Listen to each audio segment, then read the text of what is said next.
மகா பிரதான ஆசாரியரை குறித்து நாம் பார்த்து கொண்டிருக்கிறோம் எபிரேயர் புத்தகத்தின் மூலமாய். இன்றைக்கு எபிரேயர் 6வது அதிகாரத்துக்கு நுழைகிறோம். மெதுவாக பார்த்து கொண்டிருக்கிறோம். ஆனால் இதுல இருக்கிற ஆழமான சத்தியங்கள், அவசியமான சத்தியங்கள். இது ஏதோ ஒரு இறையியலுக்காக அல்ல, நம்முடைய தலையிலே ஞானத்தை, அறிவை கூட்டிக் கொள்வதற்காக அல்ல, நம்முடைய அன்றாட வாழ்க்கை இந்த எபிரேயர் புத்தகத்தை ஆண்டவர் நிச்சயமாய் மாற்றி தருகிறார். எபிரேயர் புத்தகமும் ரோமர் புத்தகமும் புதிய ஏற்பாட்டிலே பல பல விசுவாசிகளை ஒரு புரட்சிகரமான விசுவாச வாழ்க்கையில நுழைய வைத்தது. மார்ட்டின் லூத்தர்ல இருந்து பலவிதமான ஊழியக்காரர்கள், மிஷினரிமார்கள் அவர்களுக்கு ஆசீர்வாதமா இருந்தது. எபிரேயர் 6வது அதிகாரத்துக்கு திருப்புவோம். முதல் 2 வசனத்தை தான் இன்றைக்கு நாம பார்க்க போகிறோம். யாராவது எடுத்து வாசிங்க முதல் 2 வசனங்கள். ஆகையால் கிறிஸ்துவை பற்றிய சொல்லிய மூல உபதேச வசனங்களே நாம் விட்டு செத்த கிரகத்துக்கு நீங்களாகும் மனம் திரும்புதல், தேவன் பேர் வைக்கும் விசுவாசம், ஸ்தானத்துக்கு அடுத்த உபதேசம், கைகளை கழுவுதல், மரித்தோர் உயிர்த்தெழுதல், நித்திய நியாய தீர்ப்பு என்பவைகளாகிய அஸ்திபாரத்தை மறுபடியும் போடாமல் பூர்ண ஆகும்படி கடந்து போவோமாக. ஆமென். மூல உபதேசங்கள் என்று இந்த எபிரேயனின் ஆக்கியோன் சொல்லுகிறதை இன்றைக்கு கொஞ்சம் கவனிப்போம். ஏனென்றால் உங்க எல்லாருக்கும் தெரிந்திருக்கப்படி நம்ம எல்லாரும் ஒரு வீட்டுல இருக்கிறோம். ஒரு வீடு கட்டப்பட்டிருக்கிறது, பில்டிங் கட்டப்பட்டிருக்குன்னா அதுக்கு அஸ்திபாரம் மிகவும் ஸ்ட்ராங்கா இருக்கணும். அஸ்திபாரம் இல்லைன்னா எவ்வளவு அழகாக இருந்தாலும் டென்ட் மாதிரி பறந்துடும், கொஞ்ச நாள்ல போயிடும். இன்றைக்கு இந்த 6 காரியங்களும் மூல உபதேசங்கள், ஃபவுண்டேஷனல் டாக்ட்ரின்ஸ் என்று சொல்லும் போது ஒவ்வொன்றாக கொஞ்சம் கவனிப்போம். ஒருவேளை சில பேர் நமக்கு தெரிஞ்சதுதானே நினைக்கலாம். ஆனால் மூல உபதேசம் என்று சொல்லும் போது அதனுடைய வேர், அஸ்திபாரம் நம்ம வாழ்க்கையில தெரியணும். முதலாவது மனம் திரும்புதல் என்று சொல்லப்பட்டிருக்கிறது. தேவனை நீங்களும் நானும் அணுகும் போது மனம் திரும்புதல் என்பது தவறாமல் நாம் செய்ய வேண்டிய முதல் படியாக இருக்கிறது.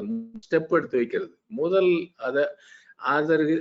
அது இல்லாமல் இந்த மனம் திரும்புதல் என்ற முதல் அடி எடுத்து வைக்காமல் நாம் ஜெபிக்கவோ துதிக்கவோ ஆண்டவரை அணுகவோ முடியாது. அதை பைபாஸ் பண்ணிட்டு அதை கட் பண்ணிட்டு வேற வேகமா போக முடியாது. ஒருவேளை உண்மையான மனம் திரும்புதல் இல்லாமல் நம்ம ஆவிக்குரிய வாழ்க்கையில சில மேம்போக்கான சில காரியங்கள் நமக்கு நடக்கலாம். ஆனால் அப்படியே நம்ம தொடரும் போது நிச்சயமாக நம்ம வாழ்க்கையை அது பிடித்துக் கொள்ளும். உண்மையான மனம் திரும்புதல் இல்லாமல் நம்ம தொடர்ந்து ஓடிக்கொண்டே இருந்தால் ஒரு நாள் இல்லாட்டி இன்னொரு நாள் நம்ம அது பிடித்து விடும்.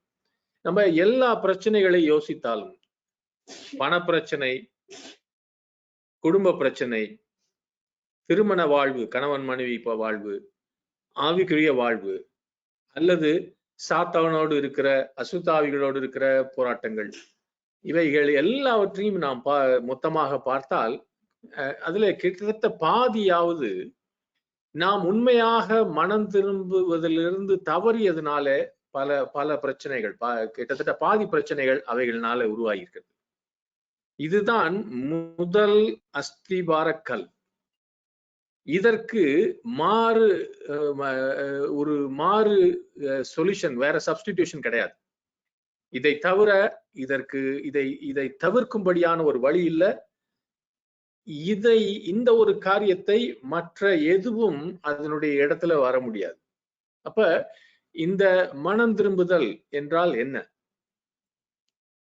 யாராவது நீங்க என்ன எழுதிக்கங்க, அந்த பக்கத்துல இந்த பைபிள் வச்சிருந்தீங்கன்னா, repentance is primarily a decision. மனம் திரும்புதல் என்றது முதலும் முக்கியமாக அது ஒரு தீர்மானம். It's a decision. நாம் எடுக்கிற தீர்மானம். அது உணர்ச்சி வசப்பட்ட ஒரு காரியம் அல்ல. It's not emotion. தேவனுக்கேற்ற துக்கம் என்ற ஒரு வார்த்தையை நீங்க அடிக்கடி கேள்விப்பட்டிருப்பீங்க, காட்லி சாரோன்னு. அது மனம் திரும்புதலுக்கு நம்மை நடத்தும். ஆனால் மனம் திரும்புதல் என்பது உணர்ச்சி வசப்படுகிற ஒரு காரியம் அல்ல. ஏதோ கண்களிலே கண்ணீர் மாற்றம் இல்லை. இது நம்முடைய சித்தத்தை சார்ந்த ஒரு காரியம், நம்முடைய சித்தத்தின் மையத்தில் இருக்கிற ஒரு காரியம். இது சித்தத்துல எடுக்கிற, நம்முடைய சொந்த சுய சித்தத்துல எடுக்கிற தீர்மானம். ஆமென். இந்த மனம் திரும்புதல் என்ற வார்த்தை புதிய ஏற்பாட்டுல கிரேக்க மொழியிலும் பழைய ஏற்பாட்டுல எபிரேய மொழியிலும் இருக்குது.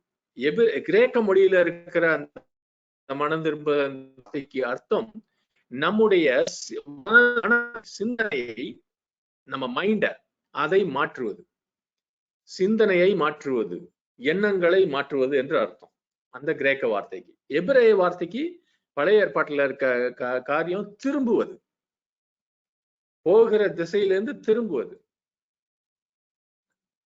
அது ஏன் இந்த ரெண்டு மொழிபெயர்ப்புல இப்படின்னா, கிரேக்க மொழியில எப்பொழுதுமே உள்ளான காரியங்கள், மனதுக்குள்ள இருக்கிற உள்ளான மனுஷனின் காரியங்கள் தான் கிரேக்க மொழியில அதிகமாக வெளியே வரும். எபிரேய மொழி பழைய ஏற்பாட்டு நாட்கள் இருந்ததுனால பிராக்டிக்கலாக அன்றாட வாழ்க்கையில வெளியரங்கமாக செய்கிற காரியத்துல எபிரேய மொழி ரொம்ப போக்கஸ் பண்ணும். இதை ரெண்டையும் நம்ம சேர்த்து போட்டா மனம் திரும்புதல் என்றது நம்முடைய மனசை மாற்றுவதும் நாம் போய்கொண்டிருக்கிற திசையை மாற்றுவதும் ரெண்டும் இணைந்ததுதான் மனம் திரும்புவது. சிந்தனையை மாற்றுவது, நம்ம செயல்களையும் போகிற திசையும் மாற்றுவது. நான் என்னுடைய சொந்த வழியிலே போய் கொண்டிருந்தேன், நானாக தீர்மானம் எடுத்துக்கொண்டிருந்தேன், நானாக இது நல்லது கெட்டது என்று என்னுடைய தரத்தை நானாக வைத்துக் கொண்டிருந்தேன், என் இஷ்டத்துக்கு காரியங்களை நானே செய்து கொண்டிருந்தேன். இதையெல்லாம் நான் ஒருவேளை மதத்தின் காரியத்திலே சபை என்று சொல்லி கொண்டெல்லாம் செய்து கொண்டிருக்கலாம். நான் மூச்சுக்கு மூச்சு நான் பிரைஸ் தி லார்ட் என்று சொல்லி கொண்டிருக்கலாம். ஆனால் என்னுடைய வாழ்க்கையில ஒரு உண்மையான இப்படிப்பட்ட ஒரு மனம் திரும்புதல் இல்லை என்றால் அதுக்கு காரணம் நான் உண்மையிலேயே என்னுடைய சிந்தனையை, நான் நினைக்கிற காரியங்களை நான் மாற்றவில்லை. நான் பிடிச்ச முயலுக்கு 3 கால் தான். எனக்கு அருமையான சகோதர சகோதரி, பல ஆவிக்குரிய சகோதரர்கள் என்று சொல்லிக் கொண்டிருக்கிற பல பேரை எனக்கு தெரியும். 10 வருஷம் 20 வருஷம் 30 வருஷம் 40 வருஷமாக அவர்களுடைய கேரக்டர், அவர்களுடைய குணங்கள், சுவாபங்கள் மாறவே இல்லை. ஏனென்றால் அங்க தங்களை குறித்த ஒரு யோசனை அவர்களுக்கு இல்லை. அப்ப ஒரு நாள் இல்லாட்டி இன்னொரு நாள்ல பிரச்சனைகள் வரும். ஒருவேளை அப்படி பிரச்சனை திடீர்னு வந்தவொடனே ஒரு பிரசங்கியார்ட்ட, ஒரு பாஸ்டர்ட்ட போய் எனக்குள்ள ஒரு ஒரு அசுத்தாவி என்னை தாக்கி கொண்டிருக்கிறது, எனக்கு சாத்தான் எதிராக இருக்கிறான், அதை நீங்க கொஞ்சம் துரத்தி விட்டுருங்க, என் மனைவியோட சண்டை, என் மனைவியை அல்லது என்னுடைய கணவனை நீங்க சரி பண்ணுங்க, நான் எனக்கு பண பிரச்சனை இருக்குது, எனக்கு பண பிரச்சனைல உதவி செய்யுங்க, மற்றவங்கள்ட்ட கேட்கலாம். ஆனால் அப்படி மற்றவர்களிடத்திலிருந்து வருகிற உதவி எல்லாம் வீணானது. ஏனென்றால் முதலாவது செய்ய வேண்டிய காரியம் மனம் திரும்புதல். ஏனென்றால் அந்த பிரச்சனையிலிருந்து வெளியே வந்தாலும், குடும்ப பிரச்சனையோ பண பிரச்சனையோ அல்லது அசுத்தாவியின் தாக்குதலிருந்து வெளியே வந்தாலும் கூட திரும்ப மனம் திரும்பாத ஒரு மனுஷன் திரும்ப அந்த பிரச்சனைத்துல மாட்டுவான், இன்னும் கொஞ்சம் ஆழமா போயிடுவான். அது நம்ம நிறைய பேர்கிட்ட பாக்குறோம். உண்மையான மனம் திரும்பாதவங்க கிட்ட போய் நம்ம எவ்வளவுதான் உதவி செஞ்சாலும், எவ்வளவுதான் ஆலோசனை கொடுத்தாலும், எவ்வளவுதான் ஜெபம் கொடுத்தாலும் திரும்ப மாட்டிக்கிறாங்க. ஏனென்றால் மனம் திரும்புதல் என்பது செத்த கிரியைகளிலிருந்து திரும்புவது. செத்த கிரியைகள்னா என்ன? ஒரே ஒரு சிம்பிள் டெபினிஷன். எதெல்லாம் விசுவாசத்திலே செய்யாத எல்லா காரியமும் செத்த கிரியை தான். ரோமர் 14:23 இப்படி சொல்லுது. ஆனால் யாராவது தான் சாப்பிடுவதை குறித்து சரி என்று விசுவாசம் இல்லாதிருந்தால் அவன் தன்னை தானே குற்றப்படுத்துகிறான். ஏனெனில் அதை அவன் சாப்பிடும்போது விசுவாச வாழ்வின் அடிப்படையில் சாப்பிடவில்லை. விசுவாசத்திலிருந்து வராததெல்லாம் பாவமே என்று சொல்லுகிறது.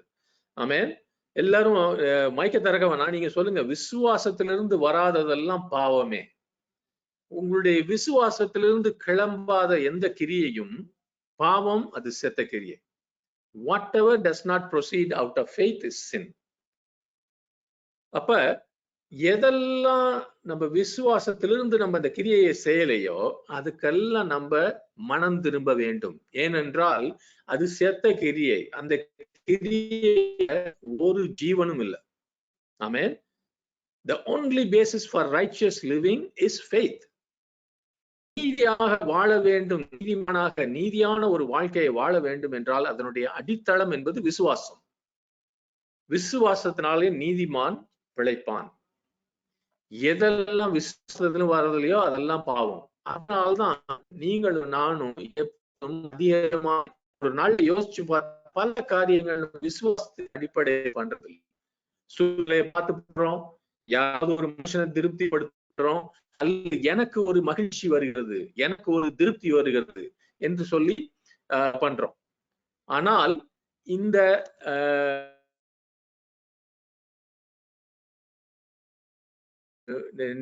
நெட்வொர்க்கை மாத்த போறேன், ஒருவேளை தடையா இருந்துச்சுன்னா திருப்பி வந்துருங்க.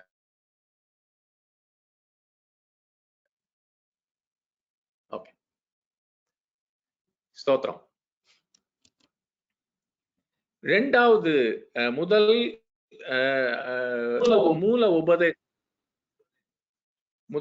மூல உபதேசம் என்பது மனம் திரும்புதல். இரண்டாவது தேவனை குறித்த விசுவாசம் என்று அதுல பார்க்கிறோம். faith toward God. இந்த விசுவாசத்தை குறித்து அதிகாரம் 20-21.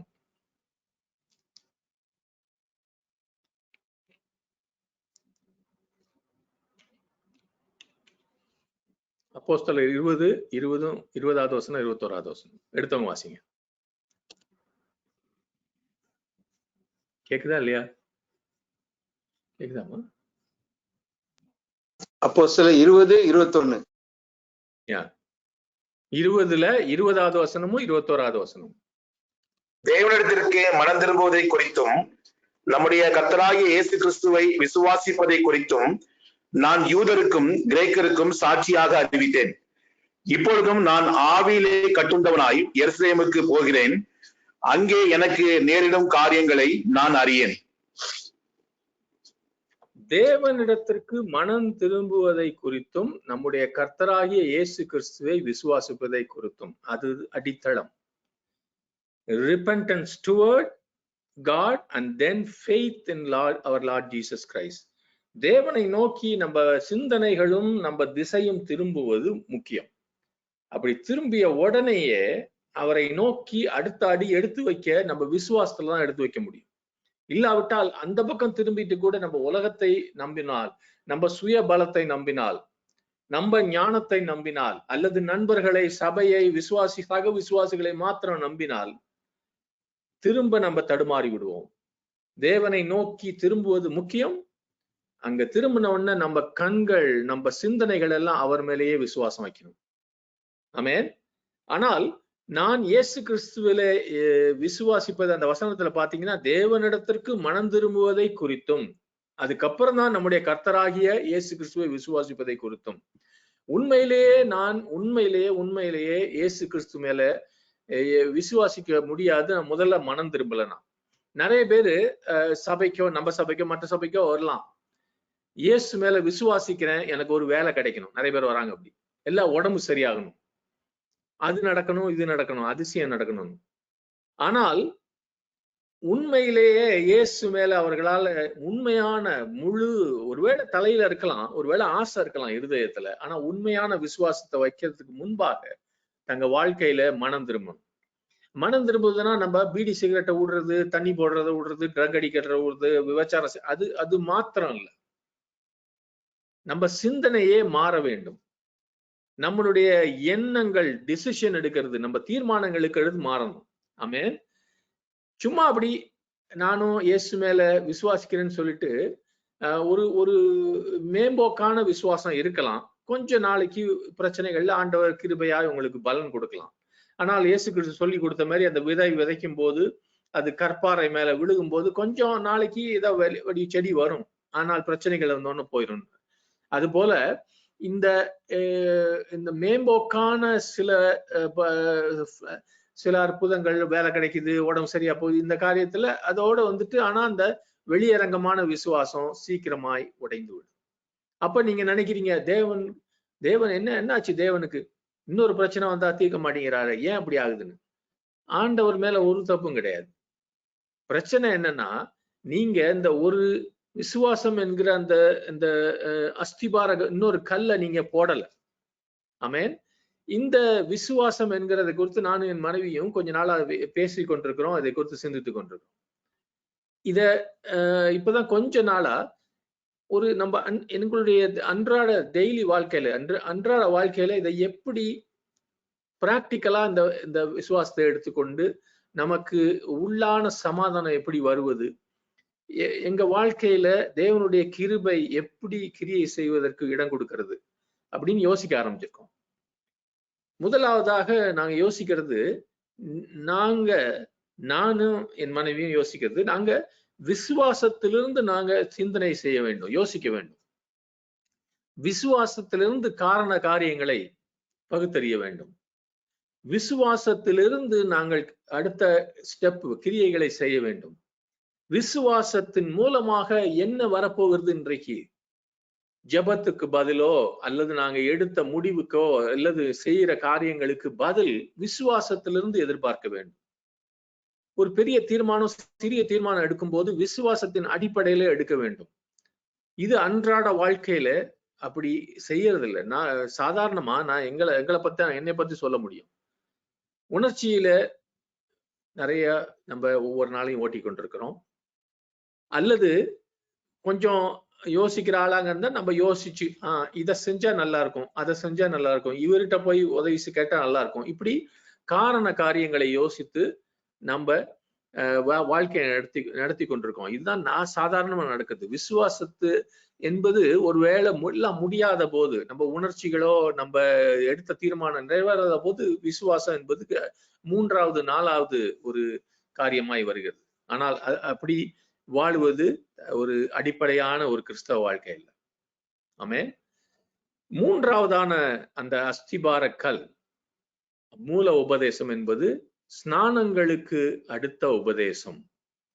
இன்னொரு பைபிள்ல, தமிழ் பைபிள்ல போட்டிருக்கு, திருமுழுக்கை பற்றிய உபதேசம், இன்ஸ்ட்ரக்ஷன் அபவுட் பேப்டிசம்ஸ்.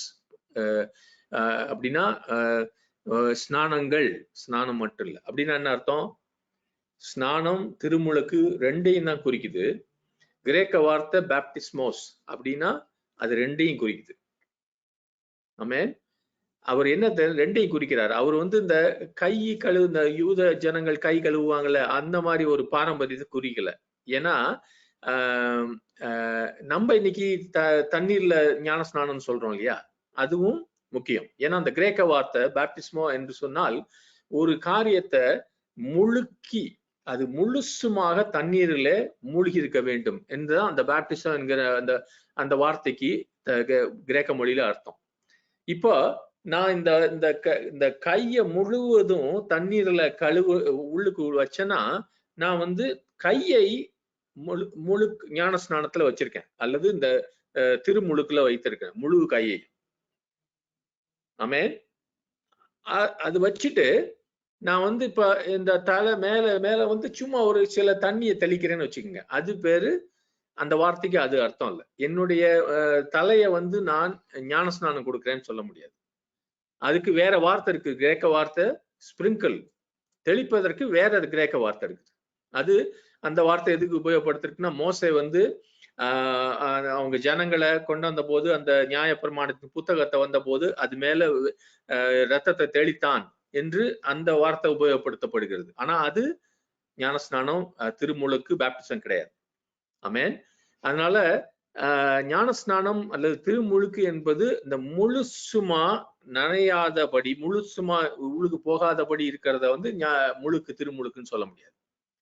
அப்போஸ்தலர் 1:4 இங்கிலீஷ்ல 5வது வசனம், அங்க ஆண்டவராகிய இயேசு கிறிஸ்து அவர் பரலோகத்துக்கு எடுத்துக்கொள்ளப்படும் முன்பதாக சீஷர்கள்ட்ட சொன்னார், யோவான் ஜனத்தினாலே ஞானஸ்நானம் கொடுத்தான், நீங்கள் சில நாட்களுக்குள்ளே பரிசுத்த ஆவியினாலே ஞானஸ்நானம் பெறுவீர்கள்.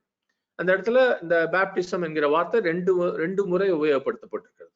ஒன்று தண்ணீரினால் யோவான் கொடுத்த ஞானஸ்நானம், அடுத்தது ஆண்டவராகிய இயேசு கிறிஸ்து மாத்திரமே பரிசுத்த ஆவியானவருக்குள்ளே கொடுக்கிற ஞானஸ்நானம். இந்த 2 ஞானஸ்நானமும் புதிய ஏற்பாட்டுல முக்கியமான பங்கு உண்டு. இதுக்கு அப்போஸ்தலர் 2:38 அந்த ஜனங்கள் கேட்டாங்க, மனசுல குத்தப்பட்டு முதல் பேதுரு பிரசங்கம் பண்ண உடனே நாங்க என்ன செய்யணும்னு கேட்டாங்க. பேதுரு அவர்களை நோக்கி, நீங்கள் மனம் திரும்பி ஒவ்வொருவரும் பாவ மன்னிப்புக்கென்று இயேசுவின் நாமத்தினாலே ஞானஸ்நானம் பெற்றுக் கொள்ளுங்கள், அப்பொழுது பரிசுத்த ஆவியின் வரத்தை பெறுவீர்கள். 2 ஞானஸ்நானமும் வேணும். ஆமென். இயேசுவின் நாமத்திலே, அது யோவான் ஸ்நானம் கொடுத்த ஞானஸ்நானம் இல்லை, இயேசு கிறிஸ்துவின் நாமத்திலே தண்ணீர்ல ஞானஸ்நானம் கொடுக்கணும். அது யோவான் ஞானஸ்நானத்துக்கு சம்பந்தமானது இல்லை. ஏன்னா யோவான் ஞானஸ்நானம் கொடுத்த போது யாருடைய பேரிலும் ஞானஸ்நானம் கொடுக்கல, மனம் திரும்புதலுக்கு தான் கொடுத்தான். ஆனால் இந்த இயேசு கிறிஸ்து சொல்லி கொடுக்கிற இந்த தண்ணீர் ஞானஸ்நானம் இயேசு கிறிஸ்துவின் நாமத்துல அவரே சொன்னார், பிதா குமாரன் பரிசுத்த ஆவியின் நாமத்திலே கொடுக்கிறதுன்னு சொல்லி. ஆமென். அப்ப இந்த புதிய ஏற்பாட்டுல பாத்தீங்கன்னா 3 விதமான ஞானஸ்நானம் இருக்கு. 2 தண்ணீர்ல கொடுக்கிறது, ஒன்னு யோவான் ஸ்நானம் கொடுத்தது, அடுத்தது ஆண்டவராய் இயேசு கிறிஸ்து சீஷர்கள் மூலமா கொடுத்தது, 3வது பரிசுத்த ஆவியானவர்னால. இது எல்லாமே யோவான் ஞானஸ்நானம் ஆண்டவராகிய இயேசு கிறிஸ்து உயிர் தந்த பிறகு அது ஸ்டாப் ஆயிட்டு அதுக்கு பதிலாக இயேசுவின் நாமத்துல பிதா குமாரன் பரிசுத்த ஆவியின் நாமத்துல கொடுக்கப்பட்டது. ஆண்டவராகிய இயேசு கிறிஸ்து அவர் மாத்திரமே பரலோகத்திலிருந்து நம்ம ஒவ்வொரு மேலும் பரிசுத்த ஆவியின் ஞானஸ்நானத்தை, அபிஷேகம் சொல்லுவாங்க. அபிஷேகம் தான் கூட சரியான ஒரு வார்த்தை இல்லை. ஏன்னா அபிஷேகம் சில இடத்துல தலையில இறங்கும் போது கை கால்லாம் நனையாது, அப்படி இல்லை. இது முக்கி இருக்கிறது எல்லா பகுதிகளும். ஆமென். அதனால இந்த உபதேசம் என்பது ஞானஸ்நானங்களுக்கு அடுத்த உபதேசம், ஸ்நானங்களுக்கு அடுத்த உபதேசம் என்பது இந்த எல்லாவற்றையும், எல்லா ஞான ஸ்நானத்தையும் சொல்லி கொடுக்கணும். சில சபைகளிலே சில மார்க்கங்களிலே தெளிக்கிறதே ஞானஸ்நானம் சொல்லி கொடுக்குறாங்க தண்ணிய, அதுக்கு அது போதாது, அது சம்மந்தமே கிடையாது. சில சபைகள்ல ஒருவேளை முழுக்கிறத மாத்திரம், உங்களை தண்ணியில முழுக்கிறத மாத்திரம் சொல்லி கொடுத்துட்டு அவங்க சர்ச்சுங்களுக்கு பேரே பேப்டிஸ்ட் சபைகள்னு பேர், அது போதாது. அது மாத்திரம் ஆண்டவர் சொல்லி கொடுக்கல, ரெண்டையும் சொன்னார். ஞானஸ்நானம் கொடுங்க, பரிசுத்த ஆவியானவர் முழுவதுமா அந்த நான் கொடுப்பேன்னு சொல்லி இந்த ரெண்டையும் நம்ம சொல்லி கொடுக்கணும். ஆமென். ஹல்லேலூயா. இன்றைக்கு கூட நான் ஒரே ஒரு நிமிஷம் சொல்றேன், எல்லாம் கவனிங்க தயவு செய்து. இன்றைக்கு நான் இயேசு கிறிஸ்துவை சொந்த இரட்சகராக ஏற்றுக்கொண்டிருக்கிறேன்னு யாரெல்லாம் அந்த இடத்துல இருக்கிறீங்களோ, எங்க இருந்தாலும் சரி, இங்க இருந்தாலும் சரி, இந்தியால இருந்தாலும் சரி, இந்த 2 ஞான ஸ்நானமும் உங்களுக்கு தேவை. தண்ணீரிலே முழுவதுமாய் முழுக்கி உள்ள போறது, உங்க சின்ன பிள்ளையில ஏதாவது நடந்திருக்கலாம், அதெல்லாம் விட்டுருங்க. இப்ப ரட்சிக்கப்பட்ட பிறகு தண்ணீரில் முழுக்கப்பட்டு, அது ஸ்விம்மிங் பூல்ல இருக்கலாம், அல்லது ஆத்துல இருக்கலாம், இல்ல பாத்டப்ல இருக்கலாம், முழுவதுமாய் முழுகிற ஞானஸ்நானம் நிச்சயமாய் தேவை. அதே சமயம் அதுக்கு முன்னாடியோ அதுக்கு பின்னாடியோ பரிசுத்த ஆவியானவருடைய ஞானஸ்நானம் நிச்சயமாய் தேவை. இந்த ரெண்டும் ஒன்று நீங்கள் தீர்மானம் பண்ணி மனிதர்கிட்ட கேட்டினா மனிதர்கள் கொடுக்க முடியும் தண்ணீர் ஞானஸ்நானம். அடுத்தது நீங்க ஜெபித்தீங்கன்னா ஆண்டவராகிய இயேசு கிறிஸ்து உங்களுக்காக ஜெபித்து உங்களுக்கு அந்த ஆவியின் ஞானஸ்நானத்தை, பரிசுத்த ஆவியின் ஞானஸ்நானத்தை நிச்சயமாய் கொடுப்பார். ஆமென். 4வது அஸ்திபாரமான உபதேசம் என்று இந்த எபிரேயர் 6ல பாக்குறது. திருப்பி வாசிங்க பிரதர், யாராவது அல்லது சிஸ்டர் ஒருத்தங்க வாசிங்க. எபிரேயர் 6 முதல் 2 வசனங்கள்.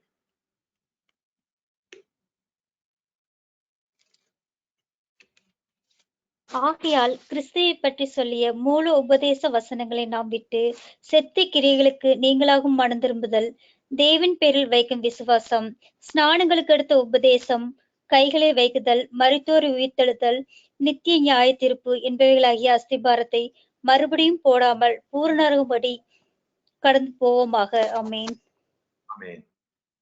கைகளை வைக்குதல் என்பது, நீங்க ஒருவேளை அஸ்திபாரமான உபதேசம் சொல்லும் போது, இயேசு எனக்காக மரித்தார், என் பாவங்களை சுமந்தார், அவர் சிலுவையில சுமந்து விட்டார், இதைதான் நம்ம நினைக்கிறோம். இதுதான் அஸ்திபாரமான அது நிச்சயமாய் அந்த மனம் திரும்புதல்ல அடங்கி இருக்கிற ஒரு காரியம். ஆனால் கைகளை வைப்பது ஒருவேளை நீங்க நினைக்காம இருக்கலாம், இது ஒரு அஸ்திபாரமான ஒரு போதனையா.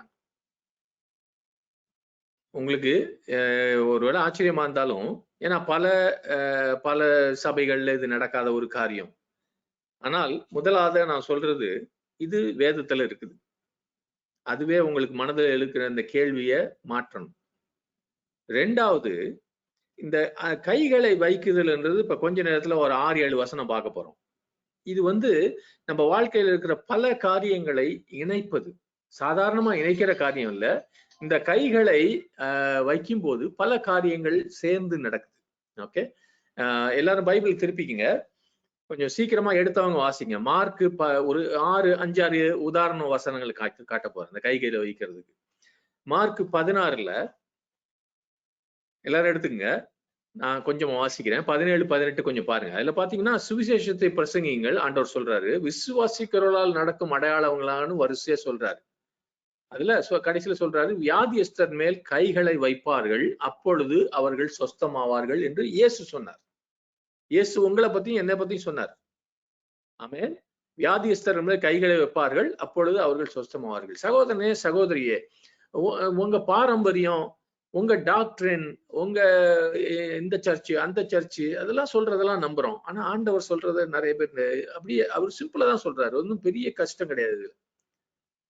இதுதான் விசுவாசிக்கிறவாக நடக்கிற அடையாளங்கள். வரிசையா சொல்லிட்டு வரும்போது அதை சிம்பிளா நம்புங்க பிரதர். வியாதியஸ்தர் மேல் கைகளை வைப்பார்கள், அப்பொழுது அவர் சொஸ்தமாவார்கள். ஆமென். அங்க ஒரு நோக்கம் இயேசு கிறிஸ்து சொல்லி கொடுக்கிறது. கைகளை ஜனங்கள் மேல வைக்கும் போது அவர்கள் வியாதியஸ்தர்களா இருந்தால் அவர்கள் சொஸ்தமாவார்கள். ஆமென். இது குறிப்பாக இந்த இடத்துல எந்த இடத்துல ஆண்டவர் சொல்றாருன்னா, சுவிசேஷத்தை பிரசங்கிக்க போகும்போது. இப்ப நம்ம பாலன் சகோதரன் நம்மோடு சேர்ந்து இருக்கிறார். அந்த மாதிரி ஊழியக்காரர்கள் இருக்காங்க. நம்ம எல்லாரும் ஊழியக்காரர்கள்.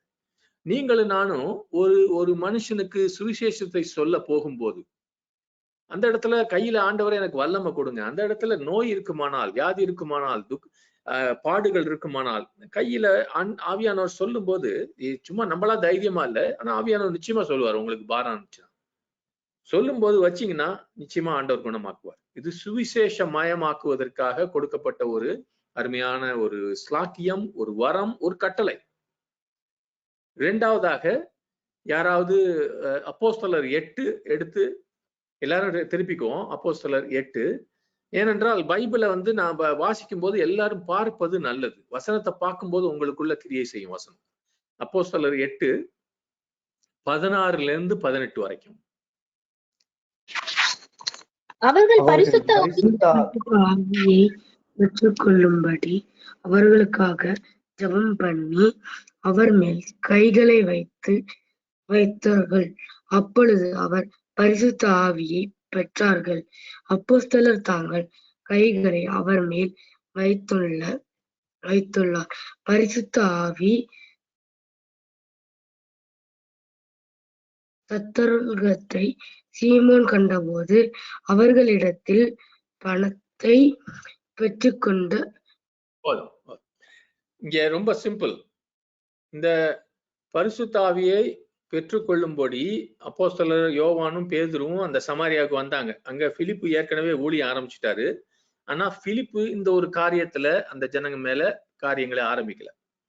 பிலிப்பு ஆரம்பித்த ஒரு காரியத்தை முடிக்கும்படியாக இவங்க அவர்கள் பரிசுத்த ஆவியை பெற்றுக்கொள்ளும்படி அவர்களுக்காக ஜெபம் பண்ணி அவர்கள் மேல் கைகளை வைத்தார்கள். அப்பொழுது அந்த ஜனங்கள் பரிசுத்த ஆவியை பெற்றார்கள். ஆமென். அதை அங்க பார்த்து கொண்டிருந்த ஒரு மந்திரவாதியா இருந்து மனம் திரும்பினேன் என்று யோசித்துக் கொண்டிருக்கிற ஒரு சீமோன் என்கிறவன், அவர் ரொம்ப ஸ்மார்ட்டான ஆளு. எதா இருந்தாலும் துட்டு பைசா வேணும், அதான் பிசினஸே அவனுக்கு. அவன் பார்த்தான், இந்த அப்போஸ்தலர்கள் கையை வச்சவன ஜனங்களுக்கு பரிசுத்த ஆவியானவருடைய அபிஷேகம் இறங்குதுன்னா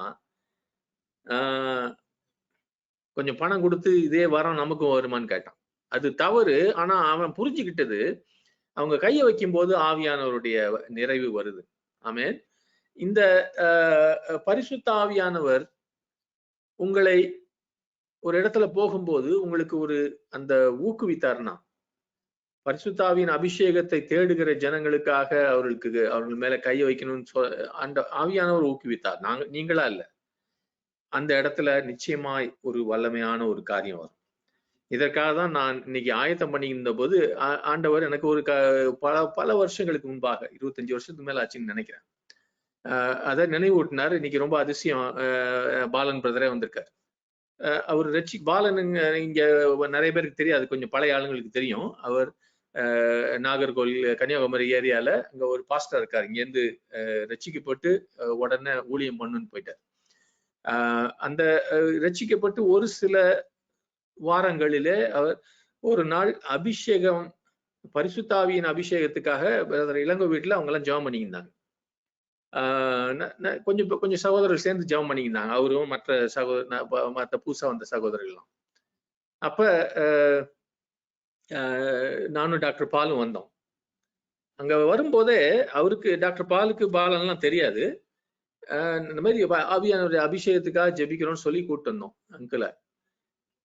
உள்ள நுழையும் போதே அவங்க டாக்டர் பாலுக்கு ஆவியானவர் அவங்கள அபிஷேகம் பண்ணார். அவரு உள்ள இறங்கும் போதே செருப்பை வேகமா கழட்டிட்டு ஓடினார். அவங்க ரொம்ப ஓடலாம் முடியாது. ஓடி போய் இவர் மேல கைய வச்சார். பாலன் மேல கைய வச்ச உடனே ஆஹ் இந்த சகோதரன் அது வரைக்கும் ஆண்டவரே அழுதுகிட்டு இருக்காரு, என்னைய நிரப்புங்கன்னு. இந்த கைய வச்ச உடனே ஒரு பெரிய பெரிய எலக்ட்ரிக் ஷாக் அடிச்ச மாதிரி அப்படியே மேல அடிச்சு தூக்கி போட்டுருச்சு அவர். அதுக்கப்புறம் அவரு அபிஷேகத்துல போய் அந்நிய பாஷையில ரொம்ப நேரம் அந்த ஹோல்ல அந்த ரூமையும் இதை பண்ணிட்டார், ரூம் முழுசுமா. ஆமென். அந்த மாதிரி இந்த ஆவிக்குரிய ஞானஸ்நானம் வேணும்னு சொல்லுகிற எல்லார் மேலேயும் நான் கை வைக்கிறது இல்லை. ஏன்னா என்னை பொறுத்த வரைக்கும் இந்த போதனையை கொடுத்துட்டு வசனத்தை கொடுத்தா பல பேர் அவங்களே பெற்றுக்கொள்வாங்க. ஆனா சில பேர் இப்படிப்பட்ட விதத்திலையும் பெற்றுக்கொள்வாங்க. ஒரே நேரத்துல பல நூற்றுக்கணக்கான பேர் ஒரே டைம்ல ஆவியானவருடைய ஞானஸ்நானத்தை பெறுவதை நான் இந்த பிளஸ்ஸோ போகும்போது பிரதர் லயனல் அந்த காரியங்களை நடத்துவார். அவரு டீச் பண்ணுவாரு. ஒரு 40 நிமிஷம் 1 hour அபிஷேகத்தை குறித்து ஞானஸ்நானத்தை குறித்து டீச் பண்ணிட்டு ஜெபிக்க ஆரம்பிச்ச உடனே பல நூறுக்கணக்கான பேர் அந்த ஞானஸ்நானத்தை பெறுவாங்க. சமீபத்துல நான் பிரதர் மோகன் சி லாசரஸோட சாட்சியை கேட்டுக்கொண்டிருந்தேன். அங்க அவர் அப்படி பிரதர் லயனல் மீட்டிங்ல அதே பிளஸ்ஸோல பெற்றுக்கொண்டேன் என்று அந்த சாட்சியை சொன்னார். ஆமென். இந்த காரியம் நிச்சயமா உண்டு.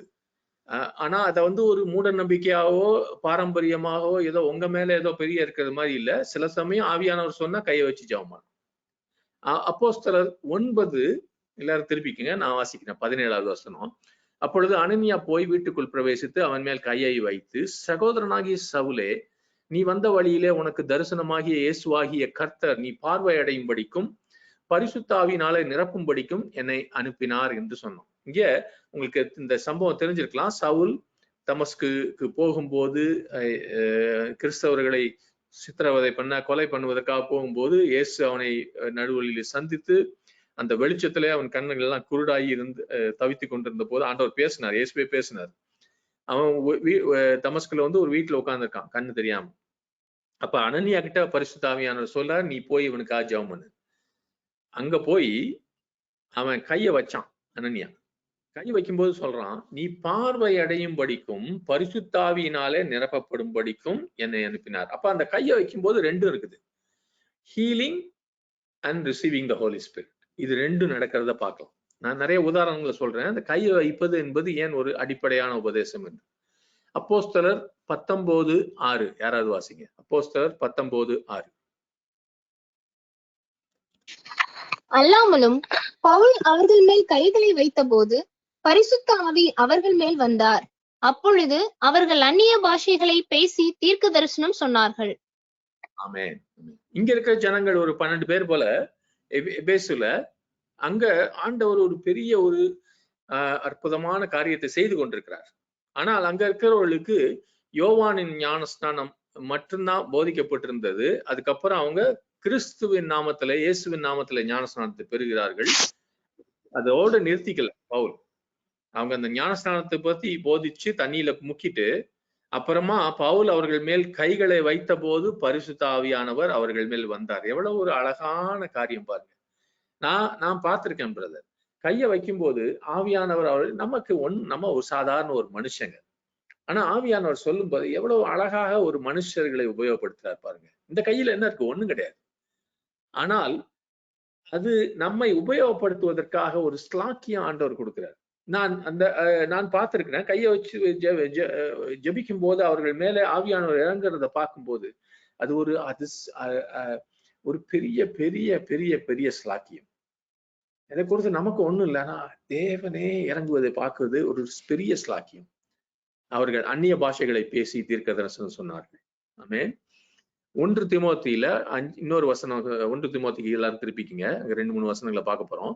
அங்க 4வது வசனம், கைகளை வைப்பதை குறித்து ஏன் இது அடிப்படையான உபதேசம் என்று பார்த்து கொண்டிருக்கிறோம். 1 தீமோத்தி 4:14 மூப்பராகிய சங்கத்தார் உன்மேல் கைகளை வைத்த போது தீர்க்க தரிசனத்தினால் உனக்கு அளிக்கப்பட்ட வரத்தை பற்றி அசதியா இராதே. அங்க பாத்தீங்கன்னா கைகளை வச்ச போது ஒரு வரம் ஒரு கிஃப்ட் அவருக்கு இறங்குச்சு. ஆக்சுவலா அப்ப திமோத்தேயுக்கு அப்போஸ்தலர் என்கிற ஒரு வரத்தை அந்த நேரத்துல அளித்ததாக புரிகிறது. ஆமென். அதனால பரிசுத்த வசனத்தின்படி நமக்கு வரங்கள் அளிப்பது என்பது வசனத்தை பொறுத்தது. அதாவது பரிசுத்த ஆவியானவருடைய வரங்களும் சரி, மற்ற விதமான வரங்களும் தேவன் நம்ம கைய வைக்கும் போது நமக்கு மற்றவர்களுக்கு அளிக்கிறது ஒரு சரியான ஒரு வசனத்துக்கு அடுத்த காரியம். அகெயின் மனுஷன் மேல ஒண்ணும் இல்லை. நான் நினைச்சு இவங்களுக்கு இந்த வரம் அவங்களுக்கு அந்த நான் கொடுக்க வேண்டாம். தேவ ஆவியானவர் அவருக்கு சித்தமானதை கொடுக்கிறாருன்னு 1 கொரிந்தியர் 12 படிக்கிறோம். அவர் தான் யோசிச்சு பண்றது. ஆனா உங்களையும் என்னையும் உபயோகப்படுத்துகிறார். ஆனால் அந்த நேரத்துல அந்த மூப்பராகிய சங்கத்தார் அவன் மேல கையை வச்ச போது அவனுக்கு அளிக்கப்பட்ட அந்த அப்போஸ்தலர் இங்க வரம், அதை குறித்து அவனுக்கு பெருமை வரதுக்கே வழி இல்லை. ஏன்னா உடனே அப்போஸ்தலர் பவுல் அவனை கிளப்பிட்டு கூப்பிட்டு போயிட்டாரு. போற இடத்துல அடி உதையெல்லாம் வந்ததுனால இதை குறித்து அவனுக்கு பெருமை இல்லை. ஆனால் பவுல் சொல்றான் பாருங்க, 1 தீமோத்தேயுவிலே 1 அதிகாரம் 18வது வசனத்துல, குமாரனாகிய தீமோத்தேயுவே, உன்னை குறித்து முன் உண்டான தீர்க்க தரிசனங்களின்படியே நீ அவைகளை முன்னிட்டு நல்ல போராட்டம் பண்ணும்படி இந்த கட்டளையை உனக்கு ஒப்புவிக்கிறேன். அப்ப அவங்க எல்லாம் சேர்ந்து மூப்பர்கள்லாம் சேர்ந்து அவன் மேல கையை வச்ச போது, அவன்கிட்ட ஜெபித்த போது, ஒரு தீமோத்தேயுனுடைய வரப்போகிற நாட்கள்ல இருக்கிற ஊழியத்தை குறித்தும் அவனுடைய அழைப்பை குறித்தும் தீர்க்க தரிசனமாக வரம் ஒரு காரியத்தை சொன்னார். சொல்றது மாத்திரம் இல்ல, அந்த நேரத்துல வரத்தையும் கொடுத்தார். அதனால அந்த தீமோத்தேயு ஒரு இந்த நேரத்துல கடினமான ஒரு சூழ்நிலையில இருக்கான். அவனுக்கு அதிகமான பொறுப்புகள் இருக்கு, அவன் வாலிபன். ஆனா பவுல் இந்த 1 தீமோத்தேயு 1:18 அவனுக்கு எச்சரிக்கிறான், இந்த பயத்தின் ஆவிக்குள்ள வந்துடாத, இதுக்குள்ள இறங்கிறாத. நீ ஏன் நீ நினைச்சு பார்த்துக்க, உனக்கு கொடுத்த தீர்க்க தரிசனம் எல்லாம் நாங்க கைய வச்சோம் பாரு, அந்த தீர்க்க தரிசனங்கள் எல்லாம் ஞாபகம் வச்சுக்க, அதை முன்னிட்டு நீ நல்ல போராட்டம் பண்ணு. ஆமென். சகோதரனே சகோதரியே, உங்களுக்காக ஒரு காரியத்தை சொல்றேன். நீங்க உண்மையிலேயே நம்புகிற ஒரு ஊழியக்காரனோ ஒரு சகோதரனோ ஒரு சகோதரியா உங்க மேல கைய வச்சு ஜபிக்கும் போது, அல்ல உங்க வீட்டுல இருக்க இன்னொருத்தர் மேல கைய வச்சு ஜபிக்கும் போது, அவர்கள் ஒரு தீர்க்க தரிசனத்தை கொடுக்கும் போது, அதை பின்னால போய் குறிச்சு எழுதி வச்சுக்கோங்க. அதை குறித்து ஜெபிங்க, அதை ஏற்றுக்கொள்ளும். ஏனென்றால் பரிசுத்த ஆவியானவர் ஒரு தீர்க்கதரிசி மூலமாக பேசும்போது, தீர்க்க தரிசனம் சொல்லுகிறவன் மிகவும் எச்சரிக்கையா இருக்க வேண்டும். இதை குறித்து இதை ரொம்ப எளிதாக பேசக்கூடாது. ஆண்டவர் எனக்கு இன்னொருத்தரை பத்தி தீர்க்க தரிசனம் கொடுத்தா நான் அதை குறித்து அதிகமாய் கேட்பேன், திரும்ப திரும்ப, இதுதானா அதுதானா. சும்மா போய் நம்ம மனசுக்கு வந்ததெல்லாம் விஷுவல் திங்கிங் சொல்லுவாங்க. சில பேர் நம்ம மனசுல ஆசை இருக்கும், இவருக்கு குணமாகணும், அவருக்கு இது இந்த வேலை கிடைக்கணும், அதெல்லாம் போய் தீர்க்க தரிசனம் சொல்லக்கூடாது. நம்ம ஜெபிக்கலாம், ஆண்டவரே எனக்கு அப்படி ஆசையா இருக்கு, இந்த சகோதரனை நீங்க ஆசீர்வதிங்க, ஆனா தீர்க்க தரிசனம் சொல்லாதீங்க தயவு செய்து. ஆனால் தீர்க்க தரிசனம் என்றால் ஆவியானவர் திரும்ப திரும்ப நினைப்பூட்டுவார், குறிப்பாக மற்றவர்களுக்காக குறிப்பாக சொல்லுகிற காரியத்தை. ஆமென். அதனால சொல்லுகிறவன் ஜாக்கிரதையா இருக்கணும். அதே போல அந்த அளவுக்கு முக்கியத்துவம் அதை பெற்றுக்கொள்ளுகிறவர்களும் அதை ஜாக்கிரதையாக பெற்றுக்கொண்டு அதை எழுதி வைத்து கொண்டு அதை குறித்து யோசிக்க வேண்டும். நீங்க அதை அப்படி கண்டுக்காம இருந்தீங்கன்னா அந்த தீர்க்க தரிசனம் நிறைவேறாது.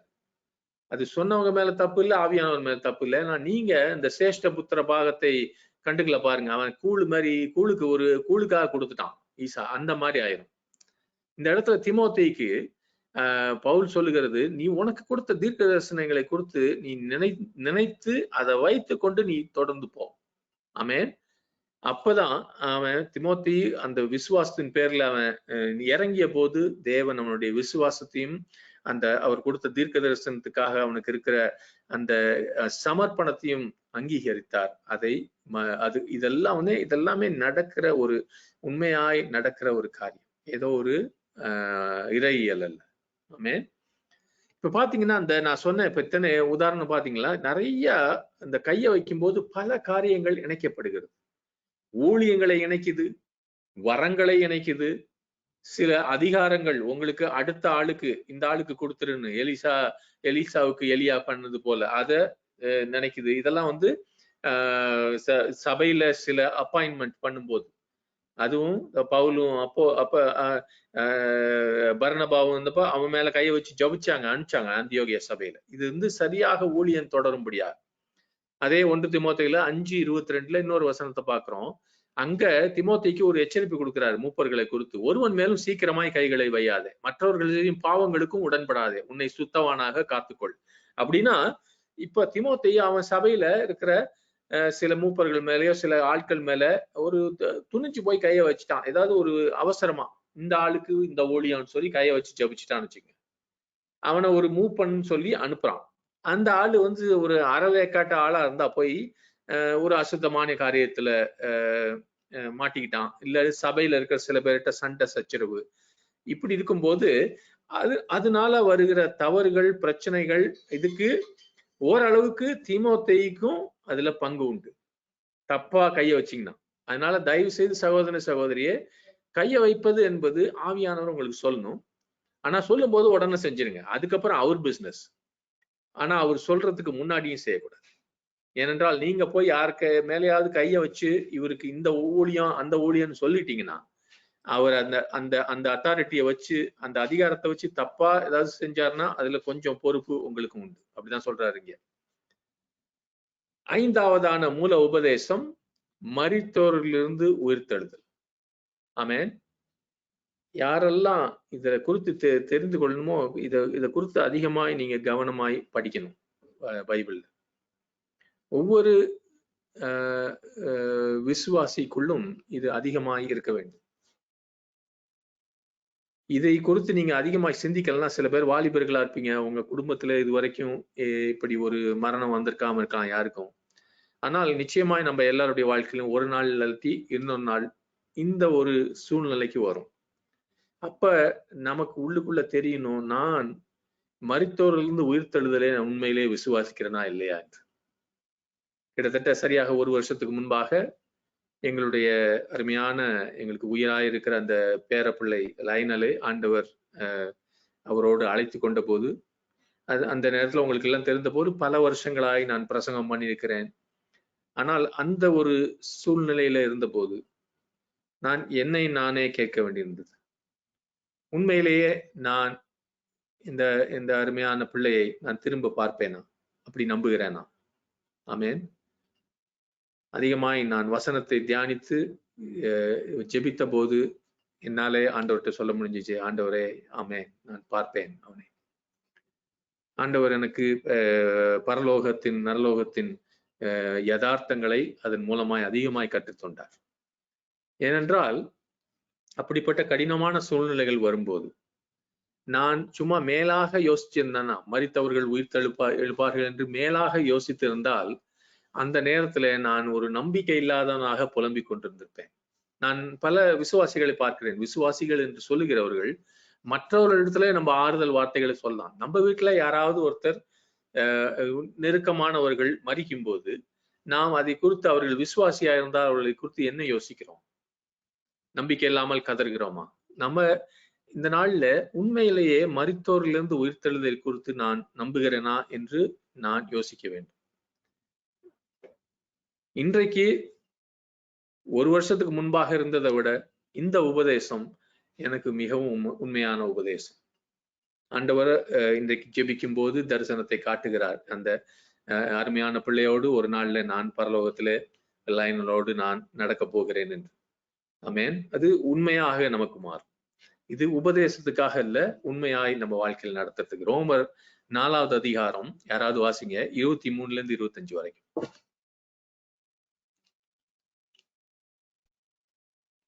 அது அவனுக்கு நீதியாக எண்ணப்பட்டது என்பது அவனுக்காக மாத்திரமல்ல, நமக்காகவும் எழுதப்பட்டிருக்கிறது. நம்முடைய கர்த்தராகிய இயேசுவை மரித்தோரிலிருந்து எழுப்பினவரை விசுவாசிக்கிற நமக்கும் அப்படியே எண்ணப்படும். அவர் நம்முடைய பாவங்களுக்காக ஒப்பு கொடுக்கப்பட்டும் நாம் நீதிமான்களாக்கப்படுவதற்காக எழுப்பப்பட்டும் இருக்கிறார். ஆமென். சகோதர சகோதரியே, 2 காரியத்தையும், சிலுவையை யோசிக்கணும், ஆனால் உயிர்த்தெழுதலையும் யோசிக்கணும். ஏனென்றால் நாம் நீதிமான்கள் ஆக்கப்படுவதற்காக அவர் எழுப்பப்பட்டார். நம்முடைய வாழ்க்கையில நாம ஆண்டவரோடு சரியாக இருக்கிறோம், எல்லா காரியங்களிலிருந்தும் பாவ ஆக்கினையிலிருந்து விடுதலை பெற்றாச்சு, உங்களை என்னையும் பிதாவானவர் நீதிமான் என்று எண்ணுகிறார் என்று சொல்வதற்காக அவர் எழுப்பப்பட்டார். ஆமென். தேவ நீதி இயேசுவின் மரணத்தினால வருவதில்லை, இயேசுவின் உயிர்த்தெழுதலினால வருகிறது. ஆமென். So it is not enough to believe that Jesus died, you have to believe that he rose again. இயேசு சிலுவையில மரித்தார் என்று மாத்திரம் நம்புவது போதாது, நானும் நீங்களும் அவர் உயிர்த்தெழுந்தார் என்றும் நம்ப வேண்டும். என்னவென்றால் ரோமர் 10:9 சொல்லுது, கர்த்தராகிய இயேசுவை நீ உன் வாயினால் அறிக்கையிட்டு தேவன் அவரை மரித்தோரிலிருந்து எழுப்பினார் என்று உன் இருதயத்திலே விசுவாசித்தால் ரட்சிக்கப்படுவாய். இயேசு மரித்தோரிலிருந்து தேவன் அவரை எழுப்பினார் என்று நான் விசுவாசிக்க விட்டால் நான் ரட்சிக்கப்பட மாட்டேன்.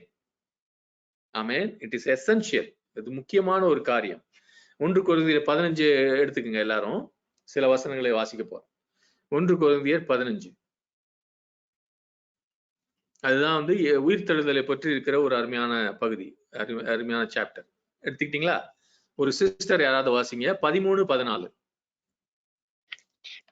மரித்தோரின் உயிர்த்தெழுதல் இல்லாவிட்டால் கிறிஸ்துவும் எழுந்திருக்கவில்லையே. கிறிஸ்து எழுந்திருக்கவில்லை என்றால் எங்கள் பிரசங்கமும் விருதா, உங்கள் விசுவாசமும் விருதா. மரித்தோர் 16-19 வரைக்கும் தொடர்ந்து வாசிங்க சிஸ்டர். 19 வரைக்கும். மரித்தோர் உயிர்த்தெழாவிட்டால் தேவன் எழுப்பாத கிறிஸ்துவை அவர் எழுப்பினார் என்று நாங்கள் தேவனை குறித்து சாட்சி சொன்னதினாலே தேவனுக்கு பொய் சாட்சி சொல்லுகிறவர்களாகவும் காணப்படுவோமே. மரித்தோர் உயிர்த்தெழாவிட்டால் கிறிஸ்துவும் எழுந்திருக்கவில்லை. கிறிஸ்து எழுந்திராவிட்டால் உங்கள் விசுவாசம் வீணாயிருக்கும், நீங்கள் இன்னும் உங்கள் பாவங்களில் இருப்பீர்கள். கிறிஸ்துவுக்குள் நித்திரையடைந்தவர்களும் கெட்டிருப்பார்களே. அடுத்த வசனம். இவைக்காக மாத்திரம் நாம் கிறிஸ்துவின் மேல் நம்பிக்கை உள்ளவர்களாய் இருந்தால் எல்லா மனுஷரை பார்க்கிலும் பரிதபிக்கப்பட்டவர்களாயிருப்போம். கிறிஸ்துவோ மரித்தோரிலிருந்து எழுந்து நித்திரையடைந்தவர்களில் முதற் பலனானார். ஆமென். ரொம்ப ஒரு சத்துள்ள வசனங்கள். குறிப்பாக நம்ம விசுவாச குடும்பங்கள்ல இருக்கிறப்ப இது இருதயத்துக்குள்ள ஆழத்துல இருக்கணும். ஆமென். இந்த ஜீவன் இம்மைக்காக மாத்திரம் நம்ம கிறிஸ்து மேல் நம்பிக்கையா இருந்தால் எல்லா மனுஷரை பார்க்கிலும் பரிதபிக்கப்பட்டவர்களாயிருப்போம். ஆண்டவர் உயிர்த்தெழுந்திருக்கிறார். அதனால கிறிஸ்துவுக்குள்ள மரிக்கிற ஒவ்வொருவரும் உயிர்த்தெழுந்து அவரோடு ஜீவிப்போம். ஆமென். ஹல்லேலூயா. அவர் சொல்றாரு, நீங்களும் நானும் முட்டாள்கள். இயேசு கிறிஸ்து எழுந்திருக்கவில்லை என்று எழுந்திருக்காவிட்டால் நீங்களும் நானும் இன்னும் ஏமாற்றி கொண்டிருப்போம். ஏனென்றால் நம்ம விசுவாசம் வீணா இருக்கும், நம்ம இன்னும் பாவத்துலதான் இருப்போம். ஆமென். ஒரு அருமையான பாடல் இப்படி இருக்குது. He arose, he arose, hallelujah, Christ arose. அவர் எழுந்தார், அவர் எழுந்தார், ஹல்லேலூயா, கிறிஸ்து உயிர்த்தெழுந்தார். May the book of life never close until the whole world knows he arose. முழு உலகமும் அவர் எழுந்தார் என்று அறிகிற வரைக்கும் ஜீவ புத்தகம் மூடக்கூடாது. He arose, hallelujah, Christ arose. எழுந்தார். ஆமென். May the book of life never close until the whole world knows he arose. இயேசு கிறிஸ்து உயிர்த்தெழுந்தார் என்று முழு உலகமும் அறிகிற வரைக்கும் இந்த ஜீவ புத்தகத்தை உலகத்துல மூடிடாதீங்க ஆண்டவரே. ஆமென். எல்லாருக்கும் தெரியணும் பிரதர், இயேசு கிறிஸ்து மரித்தோரிலிருந்து உயிர்த்தெழுந்தார் என்று எல்லாருக்கும் தெரிய வேண்டிய அவசியம் உண்டு. அதுதான் சரித்திரத்தை உருவாக்குகிற ஒரு காரியம். சோ எல்லா மனுஷீக சரித்திரத்திலே நடந்த முக்கியமான எல்லாவற்றிலும் ஒரு அருமையான காரியம், மேன்மையான காரியம், இயேசு கிறிஸ்து மரித்தோரிலிருந்து உயிர்த்தெழுந்தார். ஆமென்.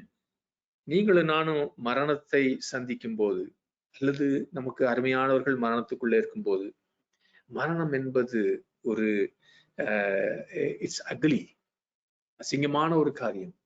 டெத் இஸ் க்ரூயல், ஒரு கொடிய காரியம். டெத் இஸ் பிட்டிலெஸ், ஒரு இரக்கமில்லாத ஒரு காரியம். பட் டெத் இஸ் irresistible, அது தவிர்க்க முடியாத ஒரு காரியம். ஆனால் ஒருவர் மரணத்தை ஜெயித்தார். அதனால கர்த்தருக்கு ஸ்தோத்திரம். ஆமென். ஹல்லேலூயா. அவர் மரணத்தை ஜெயித்ததுனால எனக்கும் உங்களுக்கும் அது பெரிய வித்தியாசத்தை கொண்டு வந்திருக்கு. ஆமென். இந்த உலகத்துல நம்ம யாரும் நித்தியமா இந்த வாழ்க்கையில வாழ போறது இல்லை. நீங்க நினைச்சுக்கிட்டீங்கன்னா நான் 200 வருஷம் இருப்பேன், 300 வருஷம் இருப்பீங்கன்னா அவங்களையே நீங்க ஏமாற்றி கொண்டிருக்கீங்க. ஆமென். அந்த அளவுக்கு நம்ம வாழ்க்கையை நீடிக்க போறது இல்லை. உங்களுக்கும் வயசாகும் போது, சீக்கிரமா வயசாகும் போது நீங்க என்ன திரும்பி பாத்தீங்கன்னா, இவ்வளவு சீக்கிரம் போயிருச்சா, இப்பதான் இந்த ஊருக்கு வந்த மாதிரி இருக்குது, இப்பதான் கல்யாணம் ஆன மாதிரி இருக்குது, இப்பதான் பிள்ளைங்க பிறந்த மாதிரி இருக்குது, எப்படி இருக்குதுன்னு வேகமா போயிடும். ஆனால் நமக்கு ஒரு நித்திய வாழ்க்கை உண்டு. ஏனென்றால் இயேசு நமக்கு கொடுத்திருக்கிறார். கடைசியாக சுருக்கமாக சொல்ல விரும்புகிறேன். கடைசி உபதேசம் நித்திய நியாய தீர்ப்பு. ஆமென். இது இந்த கடைசி 2 காரியம், மரித்தோரிலிருந்து உயிர்த்தெழுதும் நித்திய நியாய தீர்ப்பும் இங்க இருக்கிற காலம் நேரத்துக்கு கடந்த ஒரு காரியம். ஆமென். இந்த நம்முடைய ஜீவன் முடிந்த பிறகு நாம் கண்ணாலே இதுவரைக்கும் பார்க்காத, நமக்கு தெரியாத ஒரு இடத்துக்கு கூட்டி போகிற ஒரு காரியம். சுவிசேஷம் என்பது நித்தியத்திலிருந்து நித்தியம் வரைக்கும் போகிற ஒரு சுவிசேஷம். ஆமென். இதை குறித்து வருகிற வாரத்துல கொஞ்சம் பார்க்க போறோம். அதுக்கு முன்பாக நாம் சேர்ந்து சகோதரன் பால்சிங்கோட சேர்ந்து ஜெபிப்போம். ஸ்தோத்திரம்.